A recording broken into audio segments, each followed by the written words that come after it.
watch something you love destroy itself, to see it fall apart. Fall of society has happened very quickly, and there's a lack of, all the governmental services are no longer working. They're starting to lose power. We're starting to lose water, food, and this is when Directive 51 is activated, which is kind of a contingency plan in the States for continuity of government, and that's where the division comes in. So our agents have been trained, they're embedded in society, and only when the Directive 51 comes into play are they activated. So as a player, that's the kind of very dark and kind of chaos situation that you're thrown into at the start of the game. Check your map. How our content kind of works in the game is we're really about choice. So the map that you saw in the main stage and the map that you'll see in the backstage when you guys see it, it's a very key tool for our agents. It's almost like a menu. What do I want to go explore? What do I want to go deal with? Where do I want to go? So we try to, as little as possible, lead the player around. There is a main campaign. You can go through a straight storyline if you so choose, but I think it's much more fun to explore and kind of break off onto different areas. So it's definitely about choice. There you are. Hey guys, I brought Chris. Hey, Chris. Hey. So how does grouping work in the Division? Well, we definitely are a multiplayer focused game, but you can absolutely play the Division by yourself if you so choose, from starting the game to maximum level to taking back New York. We hope that you want to play with others, and that's how we're designing the game to be the best, fullest experience when you play with multiplayer.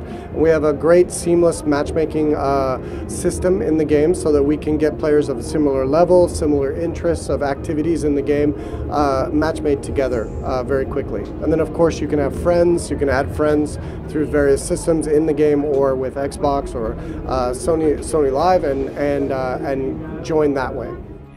Okay, let's take these guys out first as quietly as possible. Alright, I have Tesla and Pulse up. Alright, Ryan, let's change up our skills. So a group in the Division is made up of 4 players and potentially a companion drone. So 4-point drone is a full group in the Division. And when you're out in the open world in New York, taking back the districts, dealing with the factions that are in those areas, you will not run into other players, a random, Legolas 444 running through your area. But there are areas in the game which we call public areas, or dark zones, which we kind of talked a little bit about last year. And in those areas, you could potentially run into other players which may like the look of your stuff. We really want player versus player to be part of the main story, part of the main campaign for our players, and we want to get people that maybe don't PvP in other games really interested into the PvP in the Division. But the dark zones are areas that were hardest hit by the virus when it first came out. So they're the areas that were closed off, shut down. They went dark early, and then as the virus got worse and the breakdown started to happen, they had to pull out. But these areas have the highest levels of contagion. They have the best loot in the game. We're an RPG loot-driven game, so there's a lot of incentive to go to these areas. But there's also an added danger in these areas because you could be engaged by other players. A faction for us is we really wanted them to be kind of grounded in New York, so obviously people that would be there. But as an RPG, an open world RPG, you need kind of enemies. So who are these people that are taking advantage of the situation, preying on the civilians that are also trapped there, taking advantage of the breakdown of law, that there's no police, and that's who you're fighting. So the 2 factions we're talking about this year are they're seen in the CGI. They're thugs, generic kind of criminals in the areas.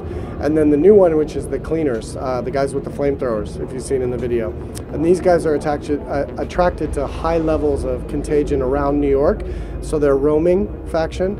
And so when you're in an area where you need your mask and you need to kind of be aware that the cleaners could show up at any time, and they're a dangerous enemy for you as a player, and you probably don't want to take them on alone if you see them out there. Okay, I got you. I'm moving up. Chris, can you mark some of these guys? Ryan's got trouble. I can't move, I'm pinned. Gotta hit him, Chris, it's all you, dude. Yeah, I'm on it. Those 7-minute demos, they look really acted. So because people, the way you communicate with each other. Yes. So and of course I know you guys want people to talk like that to each other, but in the end people will act differently. And so Yeah, I mean, the VoIP that we do, it's kind of our style with the Division. I think the best way to get a lot of the elements of the game in is to simulate how players play together. In this case with Microsoft, we're being broadcast on Spike TV live in the United States. So if you've got a lot of shoots and dang it's and darn it and oh shucks, that's the reason why.